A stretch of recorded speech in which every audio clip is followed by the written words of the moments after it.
What's up with it, man? Nah, shit. Nah, looking at that shit, nah, just saying that they got us straightening on that shit. That shit, like I say, it was. Yeah, I say that nigga was playing. He just said some shit. That's what I figured it was. It wasn't no big deal. But they got some straightening about that slow down music started in Florida versus Screw being the uh, one that initiated slow, loud, and banging, man. And you know what I'm saying? He did that for a lot of music that folks really didn't have no ill for. For East Coast music, West Coast music, Midwest music, music that folks from one certain geographical area really didn't have a ear for. Screw Major have a ear for it because he slowed it down. Let me tell you why. And he made it what you Let me would tell you call why. palatable Let me tell you why a lot of people and fuck with it tolerant though or whatever. and tolerate it with it because, like you say, my nigga, we got like the top university or colleges in Texas. So you got people coming from all over the world. They going to these parties. They hearing these people when they meet them. Hey, John, what's that? And Texas, we Them got the legs I spoke of. that too, but Texas, we are different from a lot of motherfuckers in the state. I don't give a fuck where you go. You can go in Australia and tell a nigga, hey, I'm from Texas. Mm-hmm. Nigga want to know about Texas, man. Mm-hmm. We are the Midwest. Nah, I mean the West. You know, we the South, but they consider us like as the Wild West, like gunslinging and shit like that. That's what I meant. That when I not the Midwest, when I meant to say, yeah, you get what I'm saying. But we the South, no doubt about that. But shit, Yeah, nah, they just Red was just trying to pick on something. He was just yeah. he was It looking for. wasn't. He spoke with the way he spoke when he initially made his claim about slow music being having some nativity to Florida. He he caused some folks to want to have an understanding, and they got that understanding. That's all.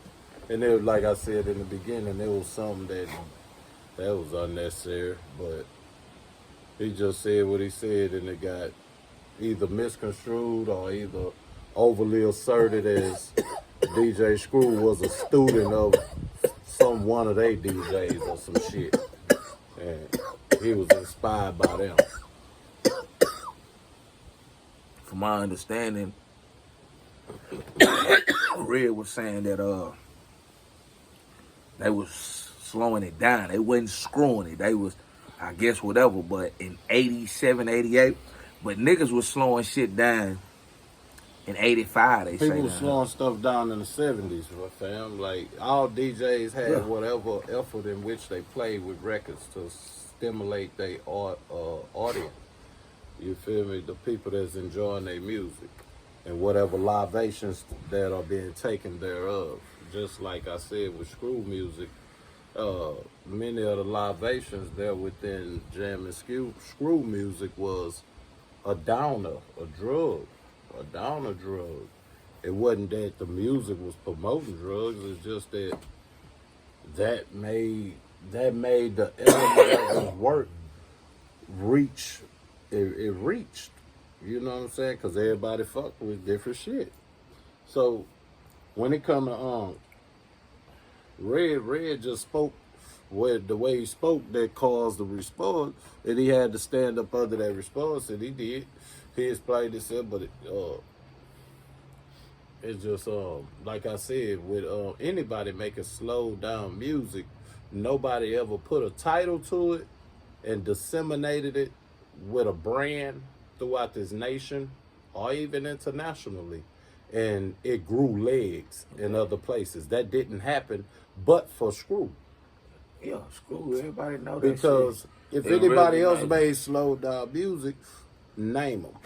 I don't know about All right, so it didn't grow legs anywhere. And it didn't acquire a brand. Screw acquired a brand with his work, and he didn't take and put niggas under arrest with contracts. He brought them in the freelance. studio, and boys was dropping their shit, and he was putting their shit out there, and he was breaking bread with them fellas, man. Like to me, he wasn't holding. Everybody was He eating. wasn't. He wasn't. He didn't have a Listen, string on him. Screw made Screw music. Sometimes he allowed them to have freedom of speech, and amongst they rapping, they patronized that North and South beef bit. At some point, that came to a head where it was like, hey, we ain't gonna keep doing that. We too player. That's why I was speaking about when I was saying how H-Town different now, because you ain't got that type of energy. You even have a video that's called The Energy. Well, we've been speaking about the energy of H-Town is different because it ain't got no, like mother called him a godfather. It ain't got nobody tell him like, nah, say y'all don't do that shit. When these Northside niggas come in here to lay down their track, don't be plexed up with them people, man. Leave them people alone. You couldn't come to Screw House and have no Northside, Southside beef. Screw didn't play that shit. You could rap and you could talk all the shit you want in your raps. But when them people come, if they come down here and want to make a tape, or even them Galveston niggas or whoever from wherever they was in Texas, when they come make a tape, you better not mess with them at Screw House. Straight like that. Nah, for real. It wasn't going to be that. It wasn't going to be that. It was Lowland. I mean, Law was being... Man, him and his brothers was in there, and all his partners and other people. What they say is what goes. You, come on, buzz you in. You know what I'm saying? So I can't remember being able to just grab that dope. Man, look, DJ Screw, I was just saying the other day, nigga with old school OB, yeah, Master P did this shit, man. But like I told him, when it come to independent, I don't think nobody ever did it like DJ Screw. I really can't say nobody neither, man. He put so many niggas on, you would like have you say. to ponder quite a bit. And then look, think about it. Every nigga, Because hold on, check this out. Every nigga that Screw put on, they still got money to this day. They ain't never complain. Still relevant. They still relevant, and they never complain. Whether they got money or not. Hold on. They never Some complain. of them broke. I know that. No, some of them they choose to be broke. The ones I ain't that's broke. say that. I ain't speaking about their cause. But and I'm saying though, one thing about Screw, nobody ever said I'm saying they still relevant. and they never said Screw had the chokehold on him. Nah, he didn't play that way. He didn't do that. Screw was just producing music. Man. Everybody at No Limit, they was hot at that time when No Limit was hot. When No Limit fell out, they fell out. No, that's what I'm saying though. When a nigga try to tell me that, you know what Screw was like? Them people, like if you walking with your broad on Venice Beach, or you walking with your old lady in Florida on the beach somewhere, and they got them little artists that be sitting on the side of the road, and they be like, "Hey, let me paint or draw a portrait of you and your lady." Yeah. And y'all pose and they draw and have you. You be like, "Damn, man, you'll even tip." Homie, like homie, one of them niggas. You Screw one of them that just sitting there. He just want to put the art out there. Right. He got a passion. He wasn't like, man, I gotta get this money. Man, Screw was grinding. Getting it regardless, my nigga. They go in the city, man. Niggas usual niggas rap to buy this studio and I already had this. Yeah, I already got this. I already money. had Stop this it. shit. So I'm finna bless the streets. Listen, I'm finna bless the streets. Right. My people got something to say. Yeah. My people got something to say too, but this Just is get just on some the track. in-house shit. Look, Then when a nigga fall off, he right there supporting you.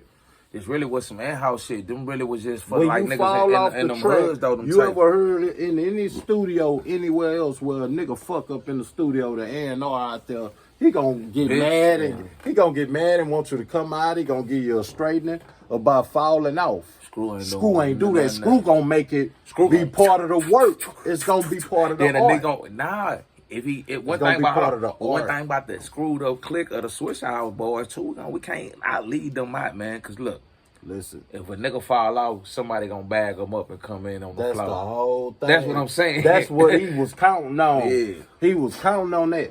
And even if he couldn't count on it, they was gonna they was gonna interlude that bitch till another nigga can get on there and ride his bike without the training wheel.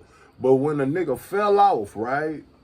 Screw never ever chastised a nigga. He took that and made it a part of the art because you living right now and you expressing yourself, homie. and you done fell off, nah, I ain't gonna make you look dumb. That's why that's where the chopping come in at. Yeah. The chopping come in, that'll correct a fall off. And you let it get they roll out, and then they come and get back on that motherfucker. But he put the old city out, did he put the great state of Texas out because He was an artist. at that time you just had Rap-A-Lot rapping for Texas. Like you had like if you think about it, who was the other rappers like you alluded to me? Who was like besides Houston? Okay, we're gonna say DOC, but he was repping for California. I'm saying like who was and the nigga Tevin Campbell, I thought he was from New York, but I'm saying who was outside of Houston, like besides Dallas, San Antonio, Austin, that was a known rapper that was like holding shit down? I can't think of one. Do you? What you mean? Like, you know, we got the Lil Kiki, South Park Coalitions, the Point Blanks, and the nationwide, statewide. Yeah, I'm saying like yeah, like in the country, just niggas wasn't really. A lot of motherfuckers fucking with nothing but ghetto boys from Texas, and some of them folks up in New York, they were fucking with them boys down, them Houston boys. A lot of Houston music. I was just saying like no, listen to me. Go ahead. I'm telling about the East Coast. Right. The East Coast, them people, and the Midwest, they listen to a lot of our music. Baltimore, them Chicago folk, them Ohio folk, them folk in Detroit, them folk in New York, they were listening to this shit. I want to hear what the South had. Man, they was listening to this shit. They like damn. I'm gonna tell you how I knew it. Them niggas spoke it in many of their lyrics. They paid. It's different songs where a lot of East Coast and Midwest people speak about. Like they'll allocate one of their rhymes to how the ghetto boys and this, that, and that. Like Biggie said, because I rap a lot, you know, like such he in one of his verses, he said something, I rap a lot. He did. You know? I told the gat a lot. So it's just, man, yeah, that shit, it grew legs. A lot of our shit grew legs in this area with music, you know what I'm saying? But all I'm saying is like DOC, why them Cali niggas was looking, they was like, man, come holler at us. You feel me? They went and grabbed him. So it's a lot of motion around there being going on with the music industry. And I'm saying DJ Screw was not a music like directed entrepreneur for music and shit. He just was giving niggas a lane, I swear, man. And the cold shit, he was just being an artist, right? Because that shit, everybody can tell you Screw really was pleased with being in that studio, man. Like a sanctuary. yeah. Like a Buddha or a pastor that don't want to lead a church, or not a pastor, a priest or a pastor that don't want to lead a church. That was his life. That he loved that. You feel me? But look, man, like and That subscribe. shit crazy. And when the nigga was talking about it, Red, We out here. Hold up. they got Red together though. Yeah, they got him together.